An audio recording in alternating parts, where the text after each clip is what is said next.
اگر فاعل ضمیر میں شامل ہے تو پھر کانا اور جو بھی فعل لانا ہے وہ گردان کے حساب سے چلے گا، صیغے کے حساب سے چلے گا۔ مثال کے طور پر ہم یہ کہنا چاہتے ہیں کہ ان سب نے لکھا تھا، یہ تو ہے نا، اس ایک مرد نے لکھا، اس پر جب کانا لگا تو معلوم ہو گیا کہ اس ایک مرد نے لکھا تھا۔ اب اگر ہم یہ کہنا چاہتے ہیں کہ ان سب مردوں نے لکھا تھا تو ان سب مردوں نے لکھا کے لیے آئے گا کتبو، اور لکھا تھا کے لیے جب ہم کانا لگائیں گے تو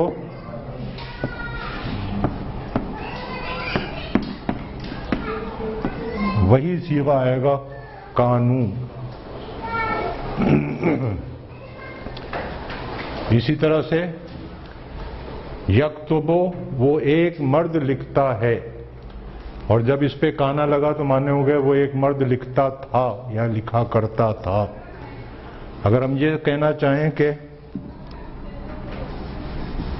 وہ سب مرد لکھا کرتے تھے تو پھر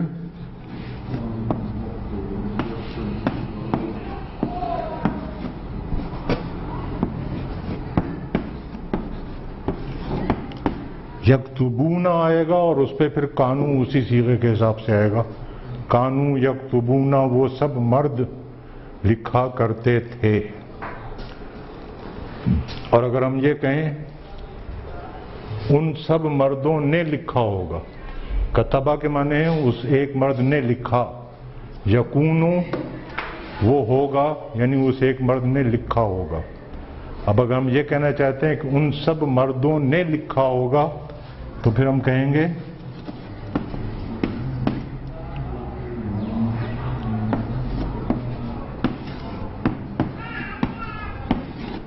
یکونون کتبو۔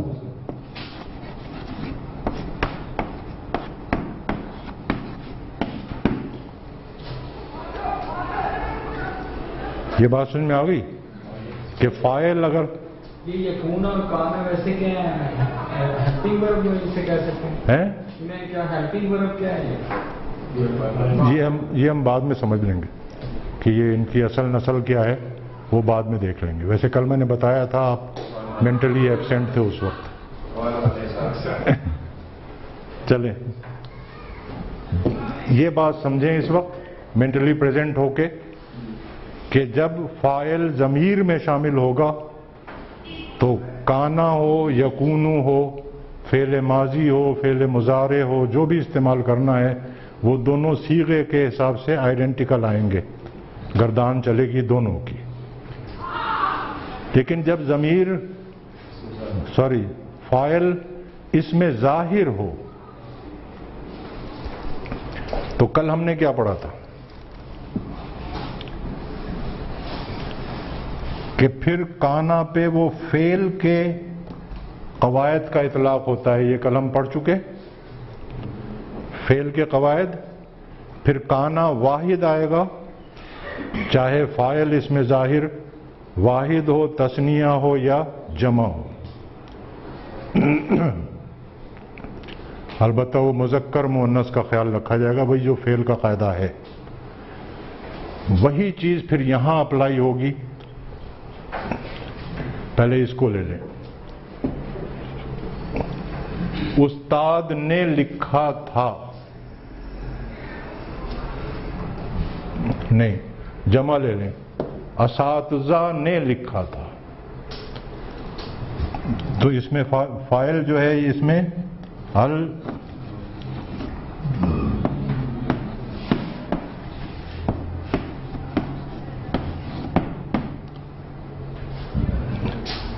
اس سے پہلے کانا آئے گا اور وہ واحد آئے گا۔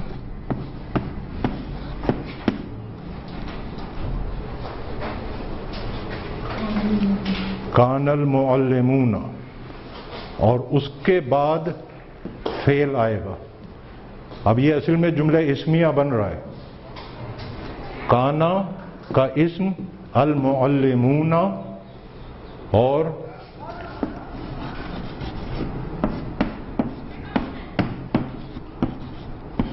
کتبو جملہ فعلیہ بن کر اس کی خبر کی خاصیت یہ ہے کہ وہ عدد اور جنس میں مبتدا کے مطابق ہوتی ہے، تو اس لیے فعل جو ہے وہ اس میں ظاہر کے جنس اور عدد کے مطابق آئے گا، لیکن کانا جو ہے وہ واحد آئے گا جنس میں۔ وہ جو قاعدہ ہے فعل کا ہم پڑھ چکے ہیں، وہی قاعدہ اپلائی ہوگا۔ کان المعلمون کتبوا، اساتذہ نے لکھا تھا، اور اگر ہم یہ کہنا چاہیں کہ اساتذہ لکھا کرتے تھے،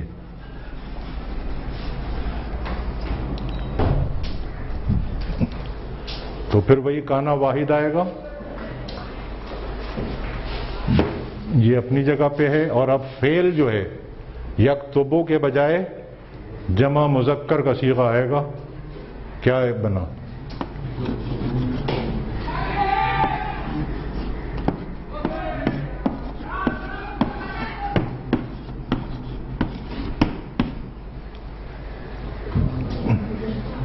کان المعلمون۔ ابھی آپ نے کہا کہ وہ جب کہے گا تو یہ جیسے ہم پہلے کہتے تھے کہ پہلا ورب واحد آئے گا، اس طرح ہی ہے۔ ہاں، یہ کل سمجھایا تھا میں نے آپ کو کہ کانا واحد آئے گا، پھر اس میں ظاہر جو بھی ہے واحد ہو، تثنیہ اور جمع ہو، وہ اس طرح آئے گا۔ سر وہ ابھی ہم نے گردان جو کی تھی اس میں بھی ہے، اس میں میں نے آپ کو بتایا تھا کہ فاعل اگر ضمیر میں شامل ہے تب وہ صیغے کے حساب سے چلے گا، اور اگر فاعل کا اس میں ظاہر آ گیا ہے تو اب وہی فعل کا قاعدہ اپلائی ہو رہا ہے۔ کان المعلمون یکتبون، اساتذہ لکھا کرتے تھے، اور اسی طرح سے اساتذہ نے لکھا ہوگا۔ اب یکون لانا ہے تو وہ بھی واحد آئے گا،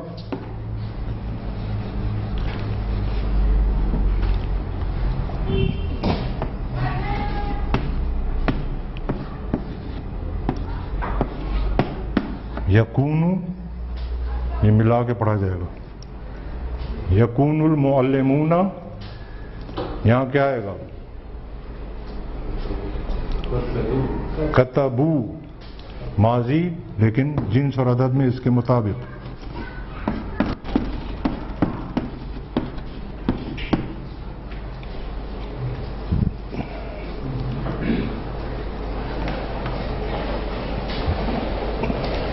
پھر سمجھ لیں کہ اگر فاعل ضمیر میں شامل ہے، اس میں ظاہر نہیں آ رہا ہے، تو پھر گردان چلے گی کانا کی اور فعل کی، یا یکونوں کی اور فعل کی۔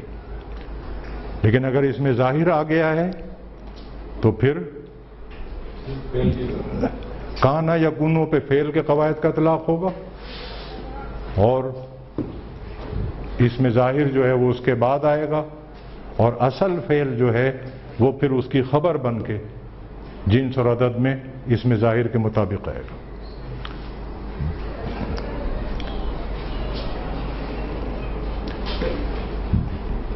یہ بات سمجھ میں آ گئی جی آپ لوگوں کے؟ اب اگلی بات سمجھیں۔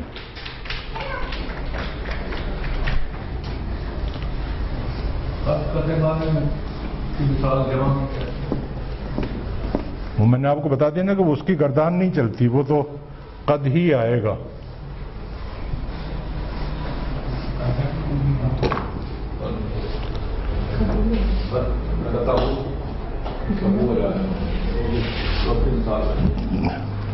اچھا جی، جب ہم مضارع پڑھ رہے تھے تو اس وقت ہم نے دیکھا تھا کہ مضارع کے معنی اگر مستقبل کے لیے معین کرنے ہوں، عام طور پر تو مضارع میں دونوں معنی ہوتے ہیں نا، حال کے بھی اور مستقبل کے بھی۔ یکتبو کے دو معنی ہو سکتے ہیں، وہ لکھتا ہے یہ بھی ہو سکتا ہے، اور وہ لکھے گا یہ بھی ہو سکتا ہے۔